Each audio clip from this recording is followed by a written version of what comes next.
Today we have quite an extraordinary and unusual show. Is the sun conscious? Marie D. Jones interviews expert Gregory Sams about this. It was believed for thousands of years that stars were conscious. Should we still believe that? Well, it seems completely absurd on the surface, but this is where the absurd turns out to be seriously worth considering, because this is dreamland. Before we go on to Marie and Gregory Sams, there are a number of news items. First, Linda Moulton Howe will be returning to Dreamland soon on as frequent a basis as we can afford her, probably once a month at first or once every 2 weeks. But hopefully we will be back to having her as our full-time science reporter as soon as possible. Want to help that happen? Well, it's very simple. Go to the subscribe tab and subscribe to unknowncountry.com. It is a wonderful place to be. We're also working on a completely new unknowncountry.com website. It is going to be a much more sophisticated website, and among the things it's going to do, it's going to make it very clear how much is actually in that subscriber section, because it's rather hard to dig down and find the vast amount of information that is actually present there.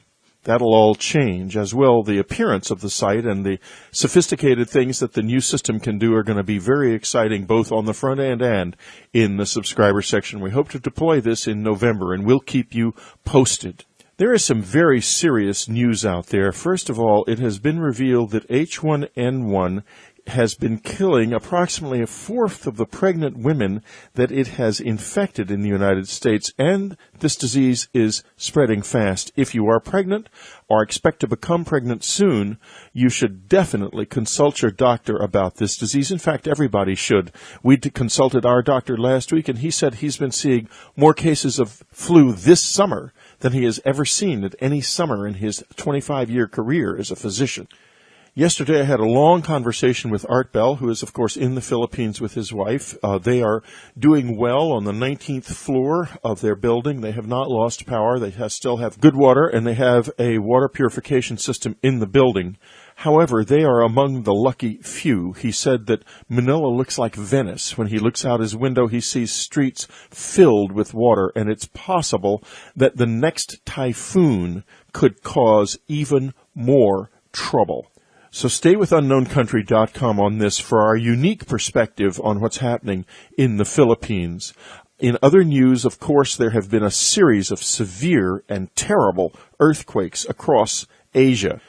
And there's a mystery in San Francisco that is a bit worrying. Pier 59 is famous for its sea lion population, which began congregating there in 1989 after the Loma Prieta earthquake. All of a sudden, in the past week, it has gone from 30 or 40 individuals to at least 1,500 jamming the whole pier area, and no one really knows why. At the same time, on the San Gabriel Fault in Central California, there has been an earthquake swarm. Does this mean that we could expect yet another large earthquake, and it could be on the west coast of the United States? Well, there's no way to tell, but do keep your eyes open, and if you live in that area and don't have earthquake preparation in your home, you should certainly take steps to provide yourself with enough food and water to last for 2 weeks. The Out There section of Dreamland has been extremely active in the past couple of weeks. It's a fascinating place to visit.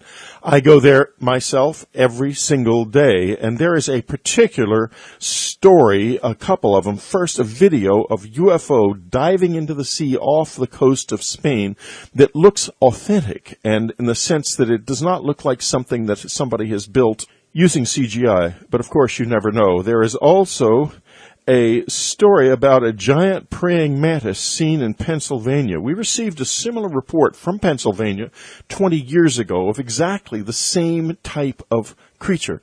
This report, however, includes a really deeply funny report about a man in confronting some kind of a tripod creature in a garage, which became excited when it saw him and began to try to get away. It's worth reading, and in any case, giant praying mantis seen in PA is the headline. So be sure to keep up with unknowncountry.com every day. Enjoy our free message boards. They're great, and it's a really interesting place to be. Enjoy our daily news. Enjoy the Out There section. Enjoy the subscriber section if you're a subscriber. And if you can make it, hey, come to the Dreamland Stargate. There's going to be a lot of power there. I can feel it building right now. Read my new journal entry, which is entitled Mind Change Explosion Coming? Question mark? Well, not in my mind. I've had quite an extraordinary experience. And if you want to listen to more about it, go down to the very bottom of the Unknown Country Dreamland radio player and listen to the comments in position 5 called Night Thoughts. And that'll get you into an idea of where I am right now. My mind is changing, and I have a feeling a lot of minds are changing. When we're at the Stargate, Starfire Tour, who specializes in time anomalies, is going to be talking to us, and this is critically important because that's exactly where the mind is changing.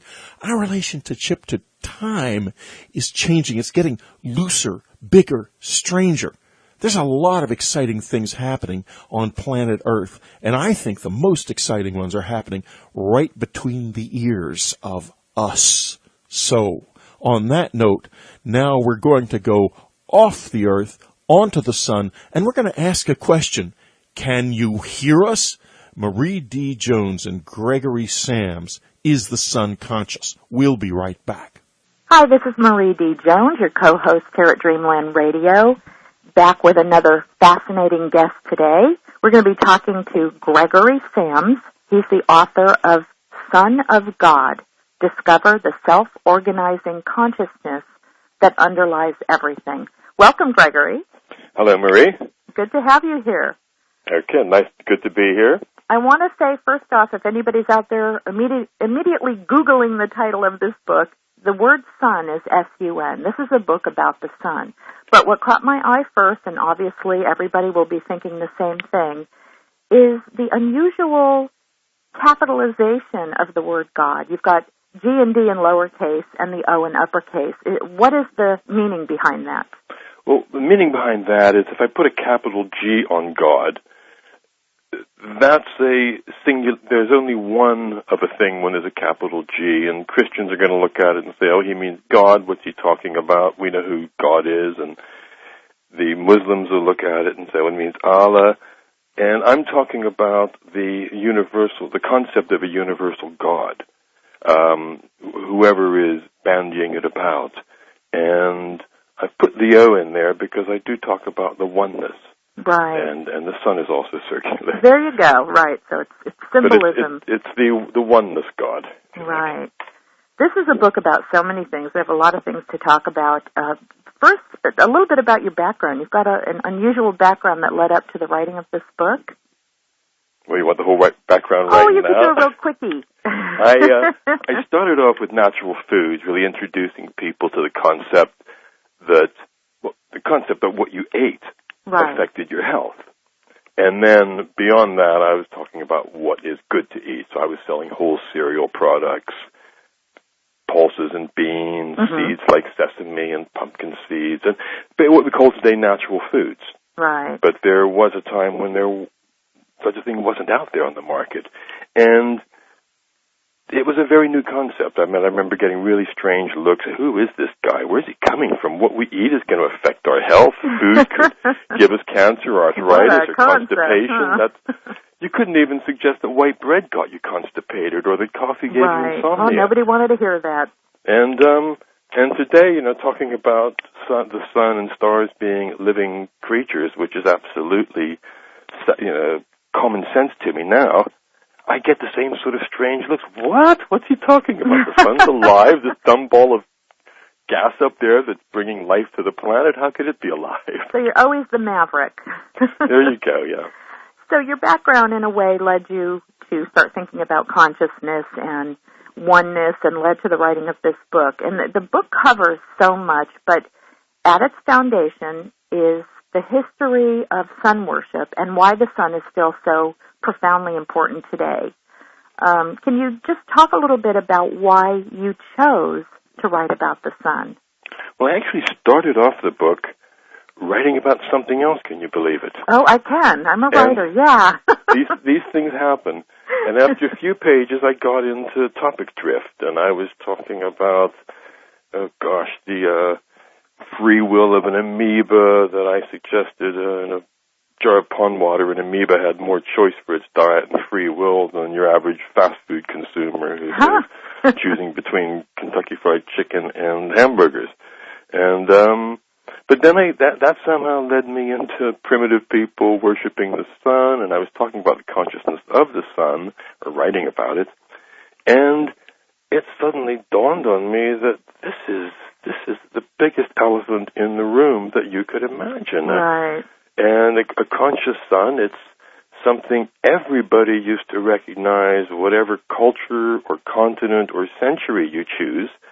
People saw the sun as a living being. They might have had different ways of interpreting that. Sure. And it's just completely removed from our culture. People spend more time thinking about what sunglasses they're going to wear. Exactly, how to avoid the rays and not get skin cancer.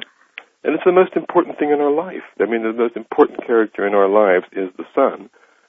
And we're trying to figure out the plot of this movie, and we don't even understand the nature of this character in it. Well, when do you see the fall from grace, so to speak? When did society sort of turn away from the sun? Was it just sort of a backlash against any kind of, sun worship? Was it the dawn of Christianity? When do you see that shift happening? Well, I hate to point fingers, but it really happened with Christianity because it became the official religion of the Roman Empire in the early part of the 4th century.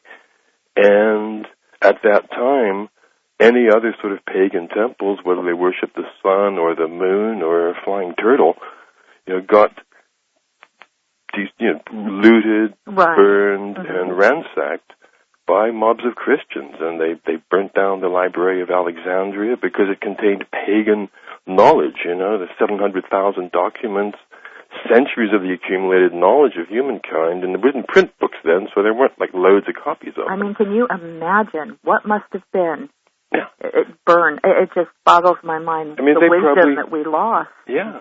We have this mystery, how did they build the pyramids? Well, there was probably a whole shelf full of books on how to build pyramids there. Explaining everything to the last detail. Absolutely. And we're now just trying to rediscover all of that information. You talk about the sun as a conscious being. Now, you and I might understand what that means, but somebody else might say, wait a second, it's not a living thing. It's not a sentient being. So how would you explain that, the sun is a conscious being? Well, our consciousness, what is it?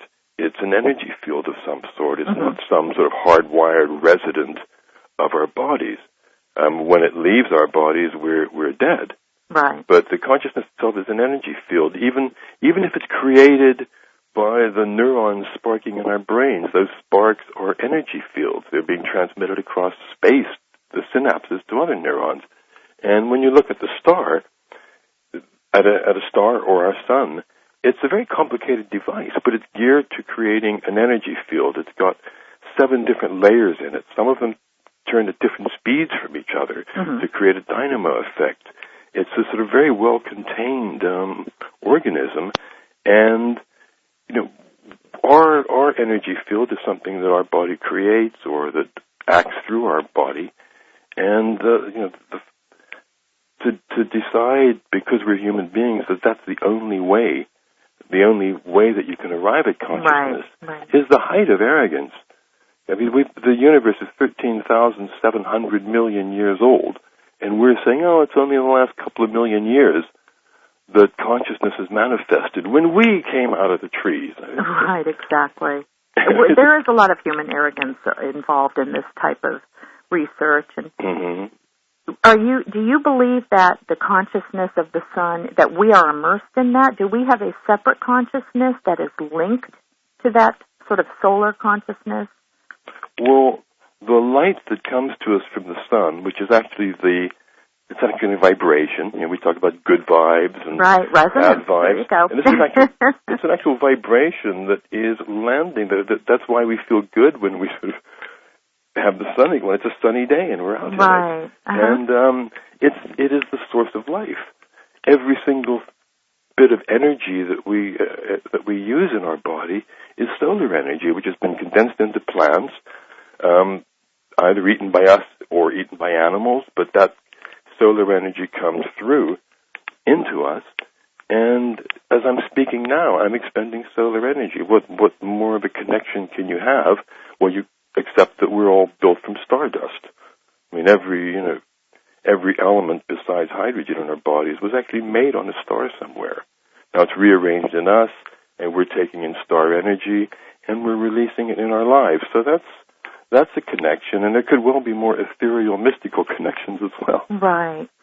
Are there still maybe primitive cultures or indigenous cultures today that do worship the sun?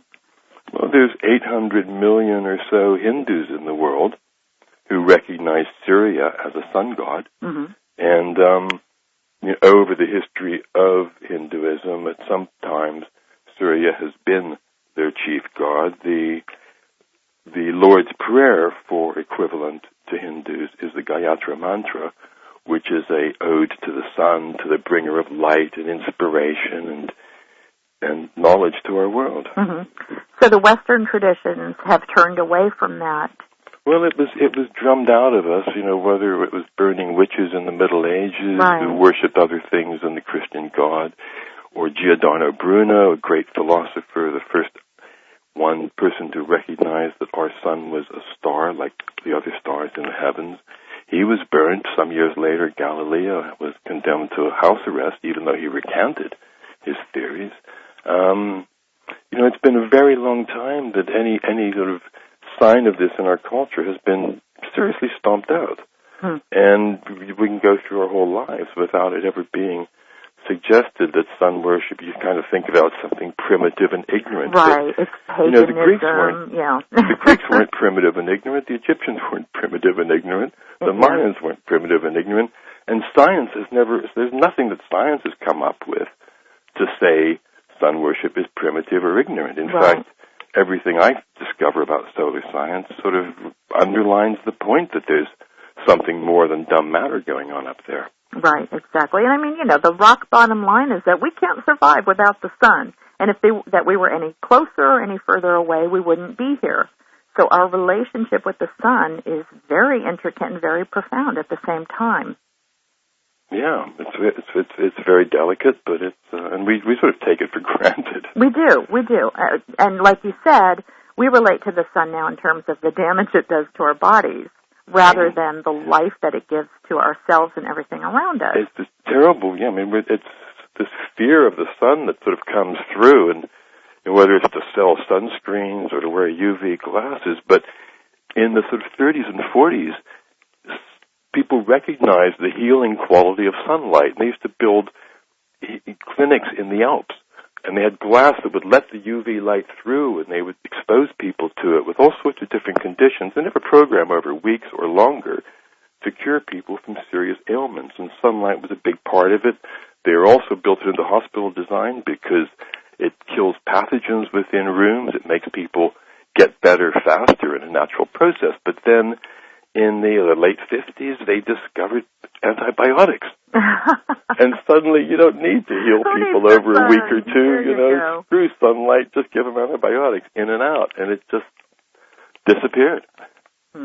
Interesting. We're going to take a really quick break, Gregory. Okay. When we come back, we'll continue talking about the Son of God. All right. Subscribers, don't miss the live chat with Andrew Collins this week. It's going to be quite fascinating. What exactly did he find under the Giza Plateau, and why is Zahi Hawass saying there's nothing there? Let's ask him about it in the subscriber chat this Saturday, 10 to 11 a.m. Pacific time. Next week for subscribers, I'm going to be interviewing Jaime Maussan about some new information about that little creature that he found in Mexico in 2007. And additional DNA evidence. Why don't you ask your friends if they'd like to be subscribers to this great website, and I hope to see you at the Dreamland Stargate. Upcoming on Dreamland, the most incredible and convincing reincarnation story ever told. Soul Survivor, the riveting story of a small boy's memories of his life as a World War II fighter pilot compared to the documented life of that pilot. Okay, we are back with Gregory Sams, author of Son of God. This really fascinates me, the fact that we've turned away from the sun in a sense. We ignore it, we take it for granted. And yet what is the first thing we do at night? We turn on the light. So we understand the importance of light, but we don't seem to understand that this, most of it comes from the sun, and it helps everything live. Do you see a particular reason why modern human beings lost the connection? Would you blame technology, maybe? I wouldn't blame technology, but there are an awful lot of distractions. Right. So I guess that's technology. It's part of it. There are lots of other things to do at night and to watch at night, whereas the stars used to be the main and the most interesting options for people. And of course, there's so much light pollution now, it's hard to see them. Yeah, it's awful. But even during the day now, it seems like people are trapped inside by their technology, the computer, the TV, whatever. And so we don't venture outside as much and commune with nature. I know, and it is a living, vibrating world out there, whether you're out communing with a mountain or a tree or a stream. And I'm full of admiration for the wildlife photographers who could get, down the throat of a crocodile, which I would not want to do. And no. It's extraordinary stuff. But when you're actually out in it, you're getting more messages coming through that as human beings, we're part of this world. We're brought up in this world. And when we sort of move away from it inside, I sigh. Yeah, I think children today, there's a book out, I forgot the title, but it's about, I think it's called Last Child in the Woods, about how children today very rarely venture out into nature. And they're developing into a whole different kind of human being because of that. I know. A friend of mine I've got a lovely garden in my house, and a friend of mine came around a while ago with his 1-year-old son and set him down on the grass, and the kid was terrified. Oh, my God. And his father realized he'd never seen grass before. He'd never been on grass before.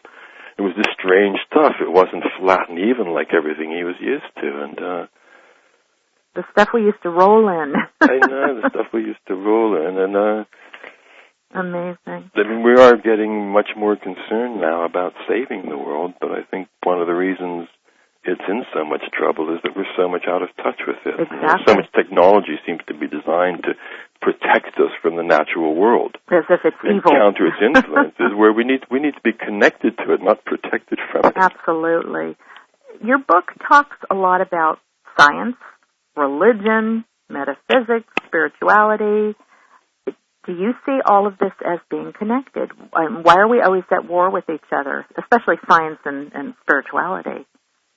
Well, it's curious because science was banned from looking at spiritual things in the Middle Ages by a jealous church because the sun had always been the greatest possible competitor of the church, and the church really claimed a monopoly on all things spiritual.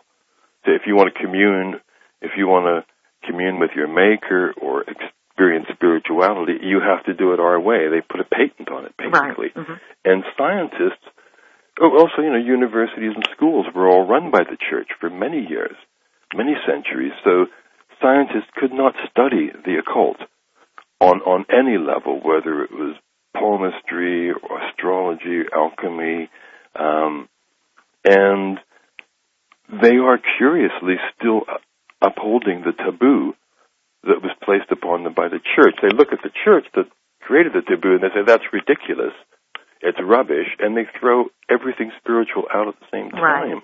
It's considered junk science. But they're keeping to a taboo that the church imposed upon them. Exactly. And that's something I try and make that point in my book, because I'd like science. I'd rather have scientists studying spirituality for me than guys wearing funny hats reading ancient books who... I agree.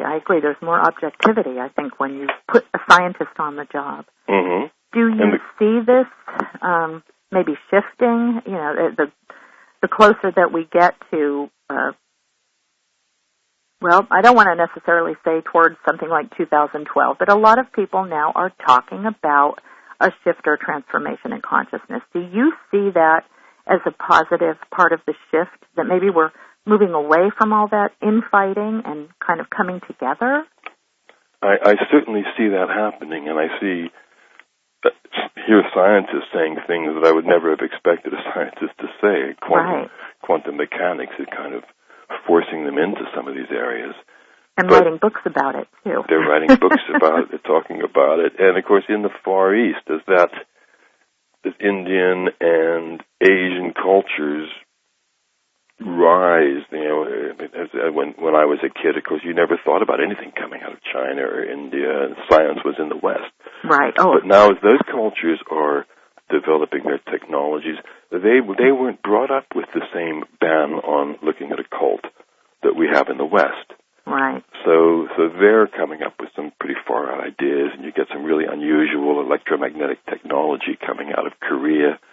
I mean, you have Korean monks who go out and spend hundreds of dollars on some prayer mat they plug in the wall that's got gold laced in it, and, that's doing electromagnetically charging their spirituality, So that's encouraging.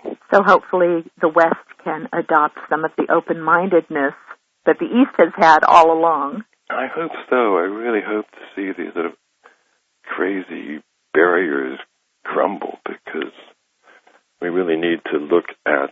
I mean, you still find doctors trying to trash acupuncture, even though it doesn't seem to work. They're trying to find, placebo effects and other reasons for it. And it's a far more ancient practice than any medical practice we have today in the West. It certainly is, and it understands, energy grids within the body, and that's just such a natural, obvious thing. But doctors, they've made a big investment in not doing that sort of stuff, and they still try and trash it. But that is changing. It must change. Would you say that As Above, So Below is a great description of our relationship with the sun and with the universe and the way things seem to work? I think so. It's a very sort of wide-ranging, deep statement, and I think it's definitely an apt description of what's going on. And I was actually giving a lecture at a festival about a month ago in the west of England, and Jonathan Cainer was in the audience, so he was part of the festival, and he is England's most loved astrologer. He writes an astrology column for the Daily Mail. He has an online website, and he's very big in England and Australia. And he came up afterwards. He took the mic actually, and he said, you hear about people who sometimes go to a party and they take some kind of a substance and a pill, and their lives have been changed forever. Mm-hmm. He says, well, I swallowed a pill like that listening to Gregory's lecture. And he'd never thought that stars were living beings, and it just made obvious sense to him that the things he was working with and talking about were beings. And it's changed his life forever, and he really has a better handle on the as above, so below, because as above, you've also got living beings. Right. And so below, and then when we go down to whether it's subatomic particles or the individual cells in our body.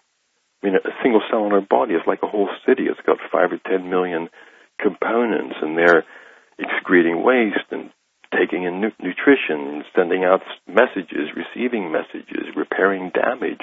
There's a whole sort of function going on up down there, and we tend to think it's all sort of random, or that the consciousness isn't there. But I think if consciousness wasn't there in the individual components of a body cell, the whole thing would grind to a halt. And you can fit 10,000 of those cells on the head of a pin. So, they're wondering, as above, so below as well. Exactly. And that gets into my next question, which is the ongoing battle between creationists and evolutionists. You have another take on this. You talk about creative intelligence. Can you explain what that is? That's right. The in-betweens, natural foods, selling all of those and creating the first ever veggie burger. After that, I opened up the world's only shop ever devoted to chaos theory, because chaos theory really took me away. It was a science that studied systems that self-organized. So you've got a weather system or a thundercloud that is nothing but water molecules, but they've organized into this functioning type of a structure that sort of sends out lightning and connects water and takes water around the globe.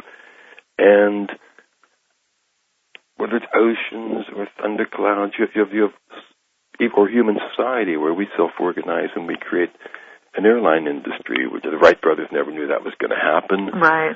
With music, it's constantly evolving and changing. Nobody knows what we're going to be listening to 20 years from today. And when I looked at a conscious sun, I thought, well, okay, that's a similar thing happening, but it's dust in space that is organizing into this complicated structure, which is creating energy and changing elements into other things. And suddenly realized that it's only in human society that we have top-down management, where somebody at the top is saying, do this or I'm going to hurt you. Or you'll be fired. I'm going to force you to do this. And when you look at rainforest organizing or weather systems organizing or termite mounds organizing, you never have this top-down stuff. It's always bottom-up. So to have this sort of God figure that's up in the top and he's saying, okay, this is how it's going to be. This is where we're going to put this star. This is what planets we're going to put around it. In the rainforest, we'll put the frogs here, and we'll put the trees there, and the river's going to go over there. No, that's not how it works. Things organize from the bottom up. And whether it's a single human body cell, or whether it's a single star in a galaxy, or whether it's a single galaxy in a group of galaxies, these things are organizing from the bottom up. And, at the top of the whole pile, we've got this one great big universe, which is the sort of the consciousness that is built up from all of these components within it. And the scientists uncover a lot of the evidence for that. But they see the only alternative as this God guy who's planning it all. And they see how preposterous that is. And the God guy people who think, somebody planned it all, like kings and presidents one person, one boss. They look at the other side and they say, my God, how can they think this is all accidental and bumbling along by accident when you look at the beauty of a butterfly or flowers? Exactly. And you can't sort of say, no, that's all just completely accidental happenstance. So each side does have a ludicrous position. And they look at the other and say, no, it can't be that. I'll stick with mine. Exactly. Gregory, we're going to take a quick pause here. Cool. But when we come back, I want to continue this conversation because it's something that's very important. So we'll take a quick break. Okay. This is Marie D. Jones. I'm back with Gregory Sams. We're talking about the ongoing battle between creationist theory and evolutionists and the idea that creative intelligence could be a sort of middleman. And you were talking about how we think we live in a top-down society and that the universe works that way, but really it's bottom-up. That's right. So basically, your book, your idea, flips our entire worldview. I mean, it completely shifts the paradigm. Why is there so much resistance to this, do you feel? Well, as I said, I couldn't understand why there was so much resistance to the idea that what we ate affected our health because I'd been doing it for a couple of years and I knew how it affected my health. It was obvious. And it's a new idea. It's just a very new idea, and it's very hard to take on board, even though it's the intuitive, natural way to look at it. And people I've spoken to have read the book or have listened to me talk just say, of course, and you sort of bang your forehead, how could I have not realized something so obvious? But right, and it makes sense. I mean, there is some common sense behind this, that there is a plan, but not some human being like Donald Trump sitting at the top making the plan. That plan could be, as you say, our creative intelligence. Yeah, and you see even with our sun, you see this sort of on a which is to us a god in that it's our main station of light, but it creates it has a heliosphere. This is like the 8th layer of the sun, is the heliosphere, and it's a magnetic field that spins off of it and encompasses the whole solar system in its embrace and protects all the planets and us from from the full brunt of cosmic rays coming in. And it's all really consciousness out there. Right. And it's very hard. It's almost like consciousness is in the same way that gravity is. But people will say, well, we can prove gravity, but we can't prove consciousness. So let's put it over here to the side. We always have such a struggle trying to even describe what consciousness is. There seems to be a lot of argument on that subject. Well, quite a few scientists actually don't even believe consciousness exists in human beings, and they could call it an illusion of the brain. But most do, and some scientists now say, well, orangutans and dolphins are conscious as well, because they have sort of tests for consciousness. Right. But, I used to go fishing, and I would pull worms out of the ground. Mm-hmm. You dig up and you pull a worm out. And sometimes, you grab the end of a worm, and it would slip out and go back into the ground. Now, I'm sure when that worm slips out and goes back into the ground, it says, yes, I'm alive. Exactly. It's trying to live. Well, again, I think that goes back to human arrogance and greed and selfishness and narcissism. We are the ultimate species, and we should be able to do and have whatever we want. And so we pretend that nothing else has a consciousness, nothing else feels pain. Yeah, and I pointed out that when the tsunami hit Sri Lanka and India a few years ago, all the other animals ran before, whether it was spiders or birds or snakes or horses or dogs. Right. They all ran. And yet us, these sort of conscious, intelligent people, we weren't conscious of what was about to happen. The same thing happens with earthquakes. A lot of animals will anticipate an earthquake. And we just think, oh, well, they're not intelligent. They're just, Yet they survived. Pulling pre-programmed survival things that we know nothing about. Right, yes. They're robots. They have no soul. Mm-hmm. Yeah, it's interesting that each time, every now and then scientists will come out with a new species that they believe might have consciousness or might be aware of itself. It's almost like you have to arm wrestle them to get them to admit that at all it might be possible that something in the animal kingdom other than us humans have these abilities.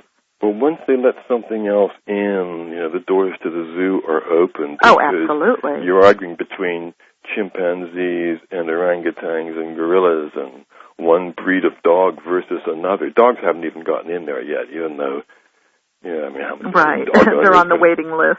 They don't know that they exist, even though they spend half their life sniffing around lampposts to sniff other versions of themselves. Well, would you say that a lot of this is because if we eventually one day have to admit that chickens and cows and, that they have a consciousness, that it'll be harder for us to slaughter them for food? Well, that's a consequence of recognizing it. But then, if you recognize that trees and other things are conscious too, something has to die to be converted into, well, it doesn't actually. We're not killing anything when we eat rice or beans or seeds or fruits because they're all gifts. But it could be a factor. I just think, though, that they dread the confusion because once they do let a few species in, there's no way to really draw or a line. How do you select? Right down to insects, We'd all have to become, what is it, Janes? Janes, there you go. Sweep the ground and breathe through mesh. No, I'm not. Total respect for everything, including it's all transmutation, and if you respect what you eat, that's the most important thing, and it's becoming you, so hopefully you can honor it. Right. And it's not a matter of not being able to eat those foods or, eat meat. It's a matter of respecting it and honoring it, like you said, which is what primitive cultures did. They often had rituals when they would slaughter an animal to be consumed. They seemed to be more aware that they needed to be grateful for what they were doing and what they were getting. Instead of just grabbing a hamburger and eating it with one hand as you drive with the other. Right, or, here in America we run to Walmart and pick up the cheapest meat we can find. We don't even think about where it came from. Yeah. Well, you talk in the book a lot about religion, a lot about how the world religions, at their core, they're all saying pretty much the same thing, but because they're doing it in different ways, it causes so much war and violence and confusion. Can you talk a little bit about that? Well, I've only got really one or two chapters in the book that deal with religion, because I didn't have a big religious background myself. I think that's one of the assets that enabled me to write this book, because I'd never had any brainwashing. Right, you had a good or perspective. Indoctrination. But when as I was writing about the sun and the living nature of stars, I had the same question. Well, how did we lose all this? And what replaced it? And that's what took me into religions. And that was the hardest chapter in my book, was the chapter on organized religions. Right. Because I really didn't want to get, things wrong. And it was a fairly shallow view, but it's an overview, because a lot of people don't really know about how Zoroastrianism influenced Judaism and Christianity and Islam to a huge degree. And Zoroastrianism recognized the supreme god of light, Ahura Mazda, was the ultimate god, but they also had other divinities, whether it was the sun or other planets. So in a sense, they honored everything rather than the Western traditions that seem to just honor the one God and everything else is below that in importance. That's right. Mm-hmm. They didn't have a sort of jealous God or wrathful or vengeful God. But they were the first religion to have goodness as a virtue. It was actually good to be good.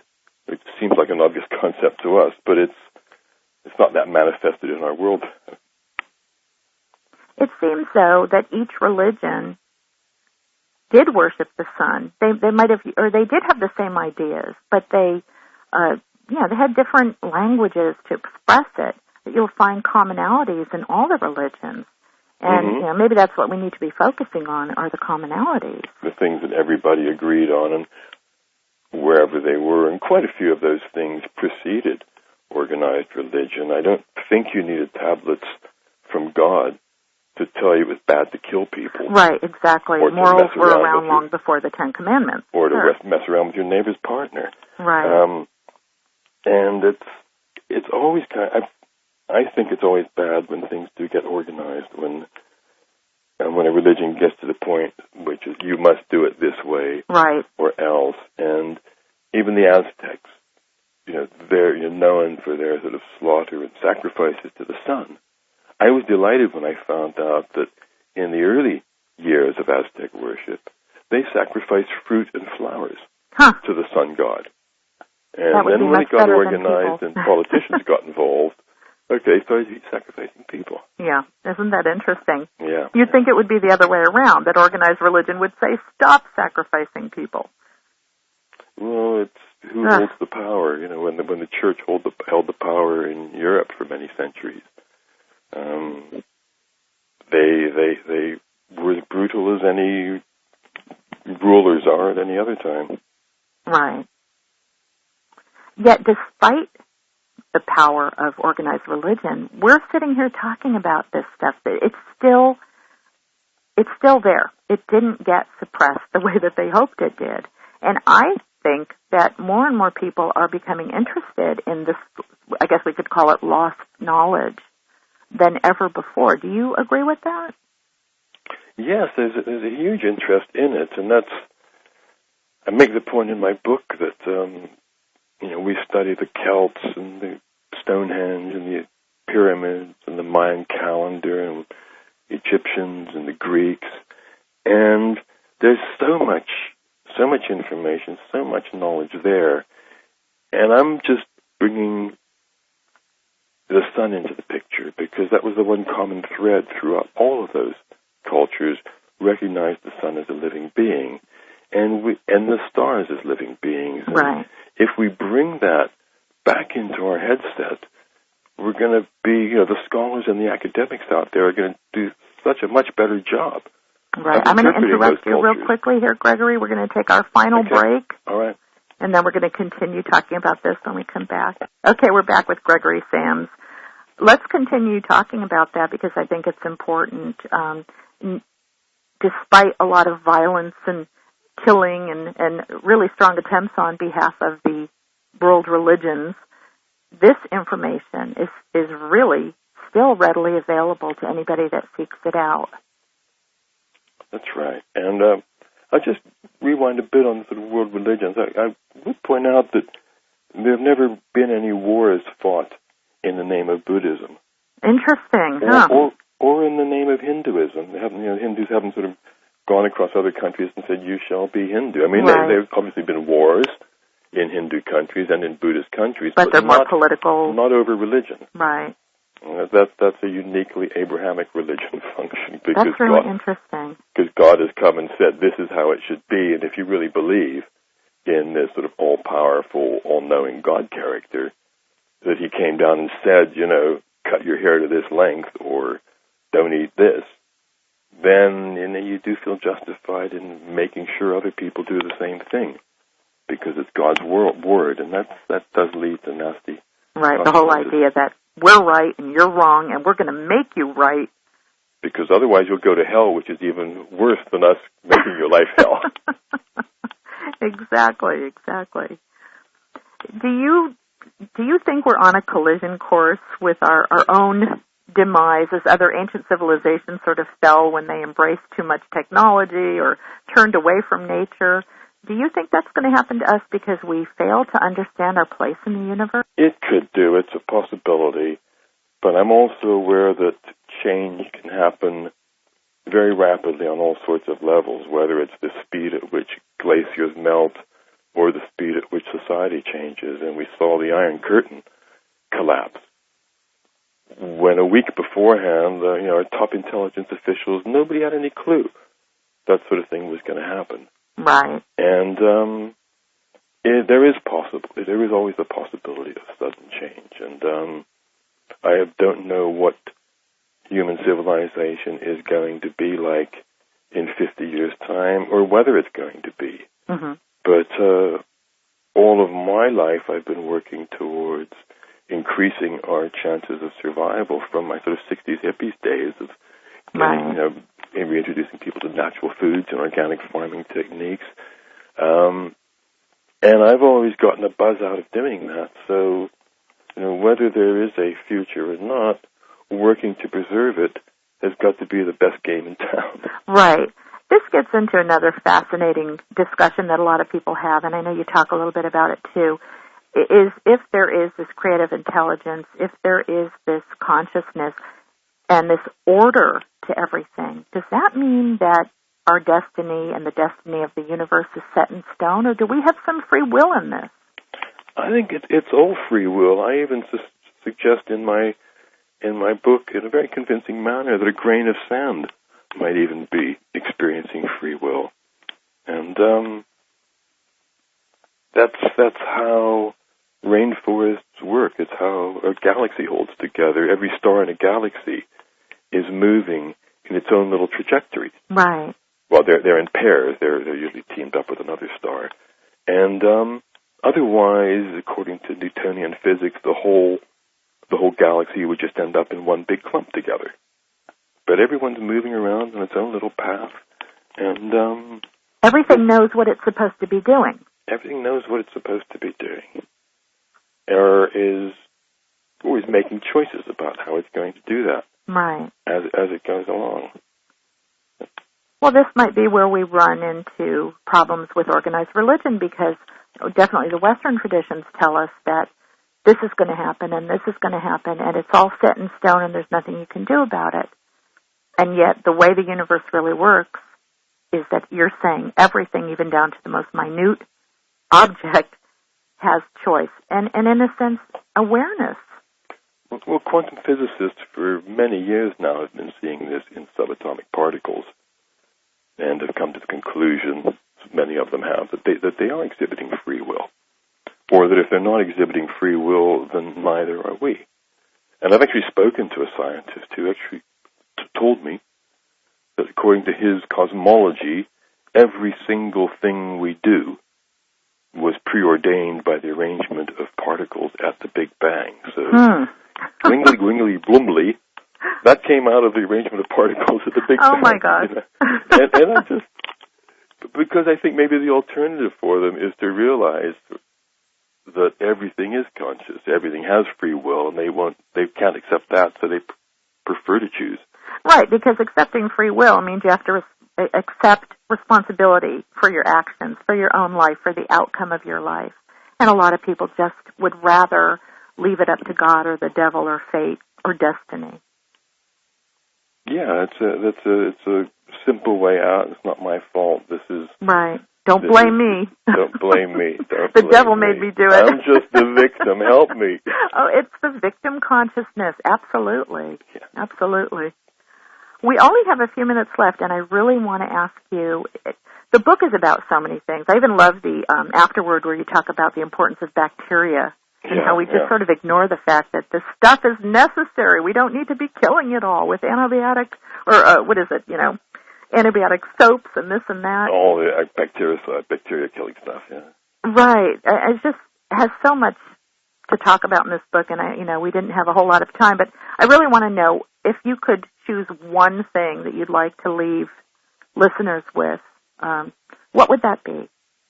Just enjoy the sunlight. Go out there, shut your eyes, face the sun, and just recognize this is a being, this is a living entity, and that is making you feel good. It's vibrations of that you're absorbing. When you look at stars at night, the light from that star, the actual vibration of that star is what's being absorbed into your eye, into your body, traveling, hundreds of trillions of miles through space to get there. And it's a living world, and when we see and we recognize the sun as a living being, so much else falls into place. Exactly. I was just thinking those words. We really need to reconnect. Okay, Marie. Reconnect with our world, yeah. Yes. And we know that Gaia, we recognize Gaia, our planet now, as a living system. Right. Well, the sun is the one that makes this one possible. Exactly. Without the sun, there would be no Gaia. There'd be no place to be, and there'd be nothing alive on it. Absolutely. Can you share a little bit about what you might be working on now? I'm working on letting more people know about this book. Promotion. And I've got another book I wrote, which was my thoughts on chaos theory,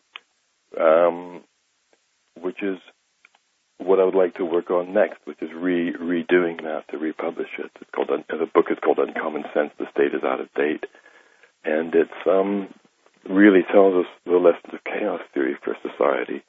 And I've got a website which is at www.gregorysams.co, and that's got a link to a site on Son of God, the book, and a bit of story of what I've been doing. And people can reach you through the website?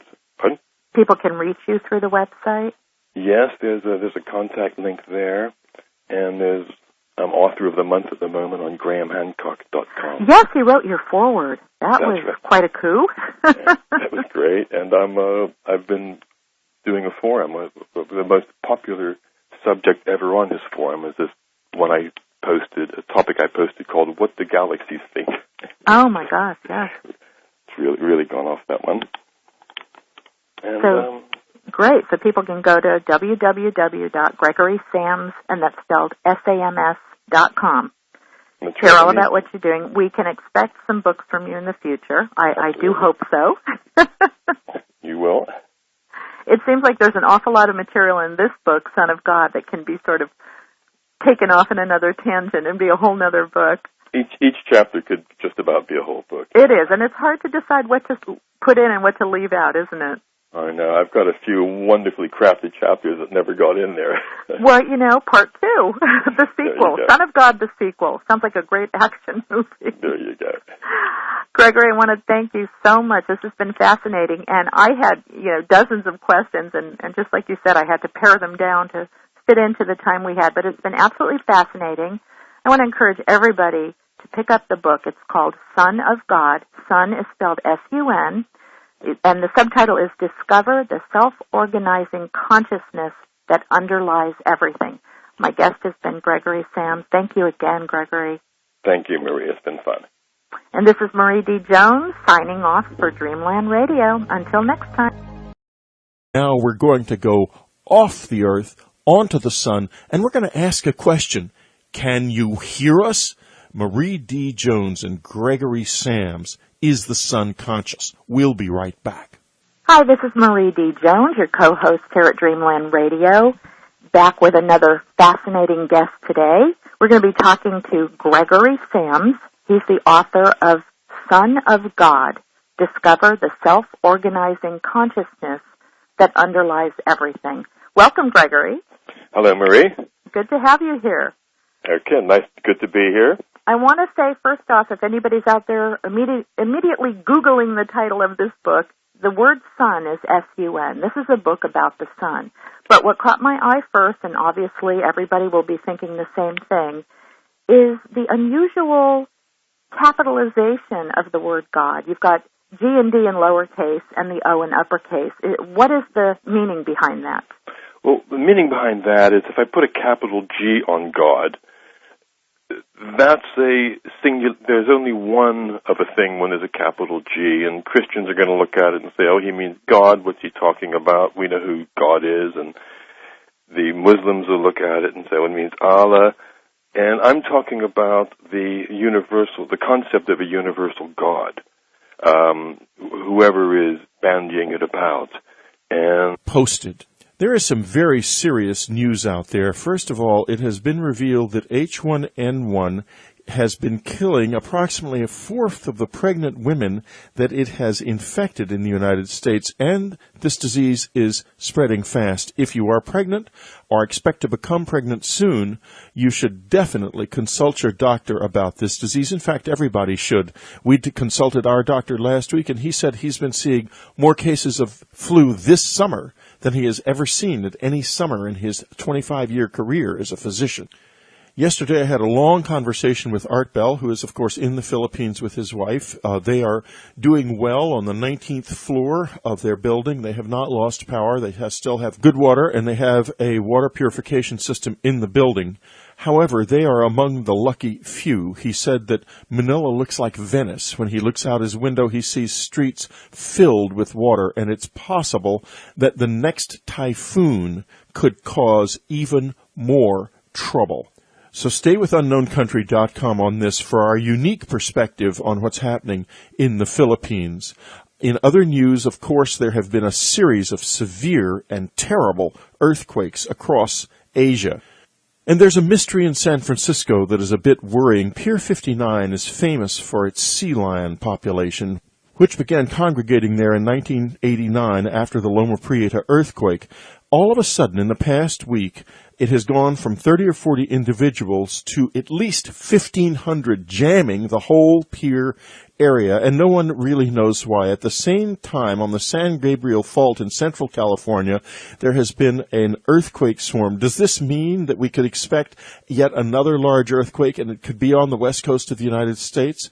Well, there's no way to tell, but do keep your eyes open, and if you live in that area and don't have earthquake preparation in your home, you should certainly take steps to provide yourself with enough food and water to last for 2 weeks. The Out There section of Dreamland has been extremely active in the past couple of weeks. It's a fascinating place to visit.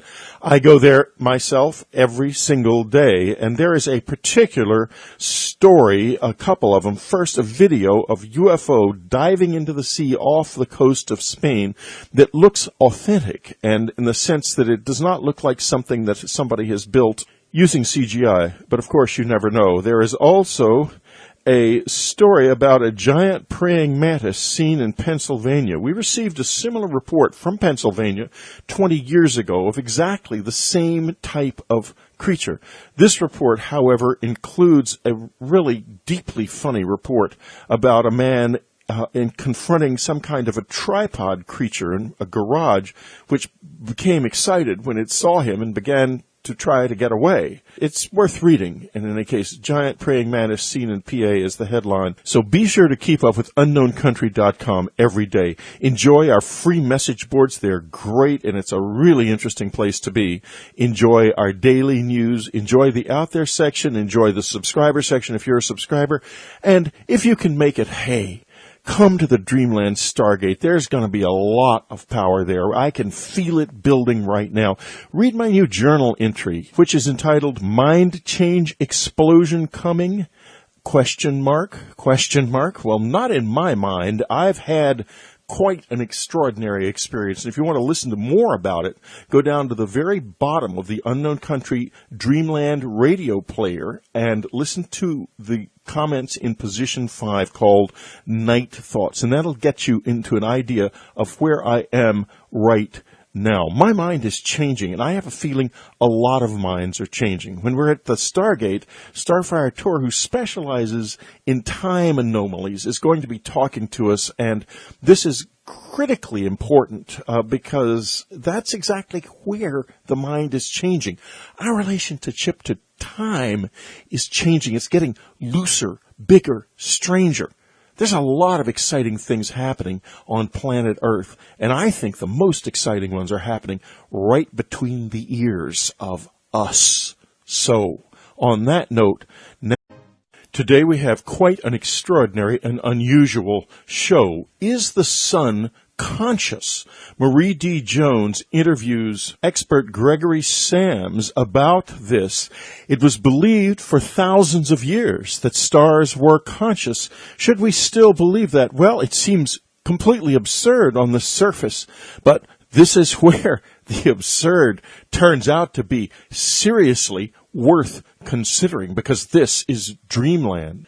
Before we go on to Marie and Gregory Sams, there are a number of news items. First, Linda Moulton Howe will be returning to Dreamland soon on as frequent a basis as we can afford her, probably once a month at first or once every 2 weeks. But hopefully we will be back to having her as our full-time science reporter as soon as possible. Want to help that happen? Well, it's very simple. Go to the subscribe tab and subscribe to unknowncountry.com. It is a wonderful place to be. We're also working on a completely new unknowncountry.com website. It is going to be a much more sophisticated website, and among the things it's going to do, it's going to make it very clear how much is actually in that subscriber section, because it's rather hard to dig down and find the vast amount of information that is actually present there. That'll all change. As well, the appearance of the site and the sophisticated things that the new system can do are going to be very exciting, both on the front end and in the subscriber section. We hope to deploy this in November, and we'll keep you